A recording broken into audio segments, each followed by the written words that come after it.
I'm your host, Tiffany Souter, and this is Scared Confident. One of the things that was always really important to my mom was that we were sent off to school in the morning with like a cheerful experience. School can be hard sometimes for kids.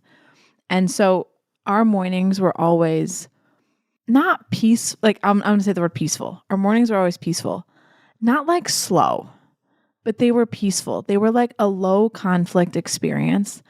And I really remember loving that. And so even though now in the morning I leave the house too, it is important to me that I create as best I can that the morning is like peaceful. It's a low conflict experience for the girls to get out the door, and they feel loved, they feel supported, they get a hug and a kiss, and they can like kind of go do their day and deal with whatever's going to come.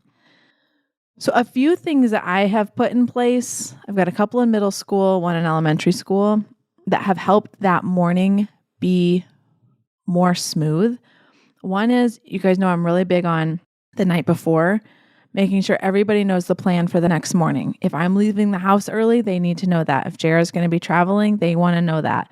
If they have an early practice, I'm going to remind them, like, you've got to get up 20 minutes early. That way, they go to bed knowing, like, here's exactly what we're going to stick the landing on tomorrow morning, and we're all on the same page. So that is one. The second that we do is, if you're taking your lunch tomorrow, we're going to pack it the night before. I like to do that while I'm making dinner because I hate it when they get the crap out twice. Once the kitchen is cleaned up and then they like schlep all the business out of the fridge, annoys me. So I am kind of like, I'm making dinner. Anybody need to make their lunch tomorrow? Like, now's the time. That really, really dials down the conflict in the morning because then they're just packed and they can grab them and they're done. We have set up a single station to charge computers because that was also this like harried thing. They need to put their computers on the charger the night before. That way in the morning, they just like pull them off the plug, put them in their bag, and walk out the door. When they were like on different levels of the house, I don't know where my cord is. I can't handle that business in the morning.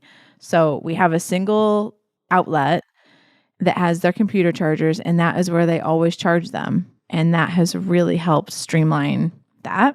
This is silly, but putting everybody's socks in the laundry room, also very helpful.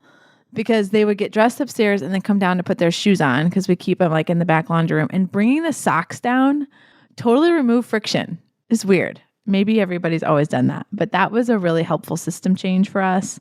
And then breakfast, I mean, I say I'm big on them eating breakfast. I'm not going to force feed them breakfast, but I like for them to have something to eat. But I don't have time to get out pans and do dishes and all of that. So we are kind of like a heat and eat situation on breakfast. I will put together like pre-made smoothie bags, a scoop of protein powder, handful of spinach, and like some frozen berries, and just like Ziploc that in the freezer, and they can put that in the blender with some water or orange juice or something. That's one thing I do. I'll do make ahead breakfast burritos that are in the freezer, and they just microwave them. They can wrap them in paper towel and like eat them on the way to the bus. And then I'm also big on just like the pre-made like Fairlife shakes. My kids all love those. 30 grams of protein. Worst case, they drink that on the way to the bus, and they've got at least something in their body that I feel like is going to fuel them. So it's not a big production for us, but I do try on the weekends to get ahead of there being things kind of thrown in the fridge or in the freezer that they can pull out, microwave quick. And I know I've worked to get some good food in them, and they've got some variety, and we're not living off of sugary cereal, which can be kind of an easy button, but it's like not my preference as a mom. So there's a few things that we do to keep things moving so the morning can be peaceful. It's not slow, but it is low conflict. So I hope this helps you a little bit as you work to like kiss your kids out the front door and not like shout them out the front door. I think that we all start better when we feel like we start together. My mission for Scared Confident is to help women confidently pursue a life of and I want to be available to you. I'm passionate about vulnerably stepping into my stories so that it can help women. This is about creating the resource that I wish I had as I was going through this journey. So if you have questions, comments, or feedback, I'd love to hear from you. Text me at 317-350-8921